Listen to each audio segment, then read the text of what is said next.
You're not broke because you're lazy. You're broke because you don't know the rules. The economy is not failing. It's working exactly as designed. And once you see how it really works, you'll never look at money the same way again. You wake up, you check your phone. Petrol prices increased. Grocery bill doubled. Rent up again. Job market uncertain. Stock market volatile. And somewhere in the background, someone on TV says, "It's just the economy." But what if I told you? The economy isn't some abstract system. It's not numbers on a screen. It's not GDP charts. It's your life. It decides what job you get, what salary you earn, whether you own a home, whether you stay in debt, whether your future feels secure or fragile. And today, we're exposing the brutal truth about economics and why it controls you more than you think. Stay till the end, because once you see it, you can't unsee it. The first lie: work hard and you'll be fine. From childhood, you're told, study hard, get good grades, get a stable job, save money, buy a house, retire peacefully. That was the old economic promise. But here's the brutal reality. The system changed. The promise didn't. Wages have barely moved for decades in many countries. But housing? Skyrocketed. Education? Exploded. Healthcare? Unaffordable. Your grandparents could buy a house on one income. You? Two incomes, still struggling. That's not laziness. That's economics. The second lie: inflation is normal. They say inflation is healthy. 2% inflation, 3% inflation. Normal. But think about what inflation really is. It's your money slowly losing power. If prices rise 10% and your salary rises 3%, you didn't gain. You lost. Quietly. Every year, your savings shrink in value. Unless you invest. Inflation is a silent tax. And who feels it the most? Not billionaires. Middle class. Lower class. Fixed income families.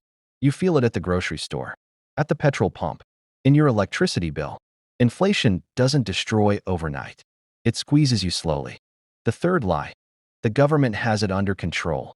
Every time there's a crisis, we're monitoring the situation. Markets are stabilizing. Temporary slowdown. Let's talk about what actually happens.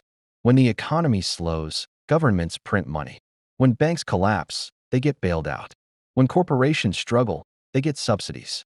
But when you struggle, you get higher interest rates. That's the brutal imbalance. During financial crises, asset owners recover first. Workers recover last. Because when money is printed, it flows into assets, stocks, real estate, corporate bonds, and asset prices rise. If you own assets, you win. If you only earn wages, you chase prices. The housing illusion. You were told, buying a home is the safest investment. But think about it. Why are homes so expensive now? Supply? Partly. Demand? Yes. But also, cheap money. When interest rates were low for years, people could borrow more. More borrowing equals higher prices. Homes didn't just become shelter. They became financial assets, investment vehicles. And now, young people enter the market competing not just with families, but with investors. Private equity funds buying neighborhoods. Corporations buying rental blocks. Foreign capital parking money. Housing became a battlefield. And you're entering late. The debt trap. Debt used to be rare. Now it's normal. Student loans. Car loans. Credit cards. Buy now, pay later. The system runs on borrowing. Why? Because growth depends on spending. And spending depends on credit. When you swipe your card, GDP increases. But your future income decreases. You are borrowing from tomorrow to survive today. And the system rewards that behavior. Because if everyone stopped borrowing, growth would slow, markets would panic, recession begins. So the machine must keep moving. And you keep feeding it. The productivity paradox. You are more productive than ever. Technology, automation, AI, global supply chains. Output per worker has increased massively. But wages? Not at the same rate. So where did the gains go? Shareholders, executives, capital owners. Economics shifted from rewarding labor to rewarding capital. That is the structural change nobody explains clearly. If you don't own assets, you're on the slower side of the equation. The illusion of choice. You think you choose your lifestyle, but economics shapes it. Where you live, when you marry, if you have children, whether you migrate. Why are birth rates falling? It's not culture alone. It's cost. Why are people delaying marriage? Economic pressure. Why is migration increasing? Opportunity gaps. Economics influences personal decisions more than emotions do. The recession cycle nobody escapes. Boom. Confidence. Borrowing. Speculation. Bubble. Crash. Fear. Recovery. Repeat. Every 8 to 12 years. The cycle repeats because human behavior repeats. Fear and greed drive markets. And media amplifies both. When prices rise, you're missing out. When prices fall, sell before it's too late. Emotional manipulation drives economic movement. And if you react emotionally, you lose. The stock market myth. The stock market represents the economy. Not exactly. Markets represent expectations.